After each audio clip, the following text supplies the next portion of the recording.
Vos équipes n'avancent pas aussi vite que vous le voudriez. Les décisions traînent et vous êtes fatigué de devoir tout porter. Alors, j'imagine que vous êtes déjà posé la question de pourquoi. Peut-être est-ce lié au marché, peut-être à la conjoncture ou aux collaborateurs.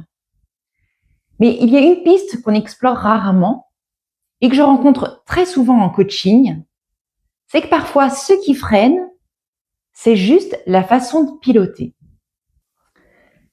Ce n'est pas par mauvaise volonté, bien souvent c'est le contraire.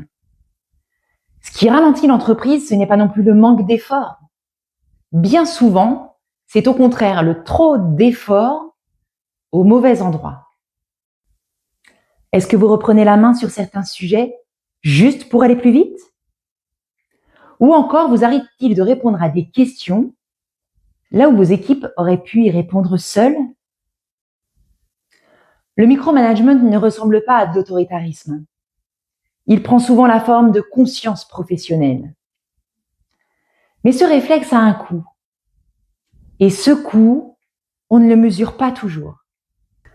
Voici ce qui se passe sans même que vous en rendiez compte. Quand toutes les décisions passent par vous, vos équipes, elles, prennent l'habitude d'attendre votre feu vert. Pas par manque d'envie, tout simplement parce que le circuit s'est installé comme ça. Et petit à petit, vous devenez le point de passage obligé pour toute action. Et pendant ce temps, vous portez tout. Les urgences, les arbitrages, les détails. Et vous vous demandez pourquoi personne ne prend d'initiative.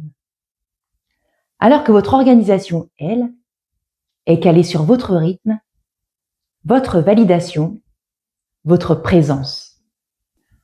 Plus vous êtes au centre de tout, plus vous devenez indispensable et plus vous vous enfermez dans ce rôle. Alors, ce n'est pas un échec. C'est une mécanique qui s'est installée progressivement, mais comme toute mécanique, elle peut se réajuster. Alors, ce qui est intéressant, c'est qu'on ne devient pas micromanager par caractère. On le devient par peur. Peur que ce soit mal fait, peur de perdre le contrôle, ou peur de devoir assumer si quelque chose cloche. Et cette peur-là, elle est ancienne.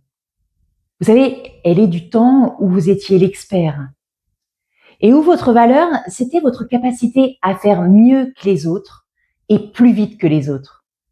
Cette capacité était une force pour vous en tant qu'opérationnel.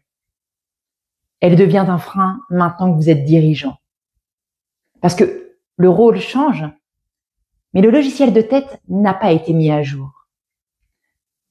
Ce n'est pas un problème de management que vous avez. Vous avez un problème d'identité de dirigeant.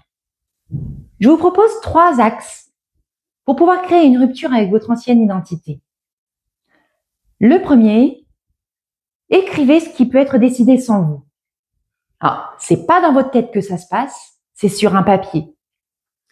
Et si vous ne pouvez pas l'écrire, c'est que vous n'êtes pas encore décidé à faire confiance. Le deuxième axe, pour vous permettre de reprendre la main sans pour autant parasiter le quotidien, c'est de remplacer les micro-questions par un point hebdomadaire structuré pour aborder les blocages, les décisions, les indicateurs. Le dernier axe, c'est de transformer votre rapport à l'erreur. Tant que l'erreur est un danger pour vous, vous continuerez de garder le contrôle. Quand l'erreur devient un coût acceptable et cadré, c'est là que vous pourrez réellement déléguer. Et rappelez-vous qu'un dirigeant fort n'est pas celui qui contrôle tout, il est celui qui rend les autres capables. Finalement, ce n'est pas votre entreprise qui a besoin de plus de contrôle. C'est votre leadership qui a besoin de plus de structure et de plus de confiance en ce que vous avez créé. Alors dites-moi en commentaire, quelles décisions prenez-vous encore aujourd'hui qui pourraient être prises par vos collaborateurs?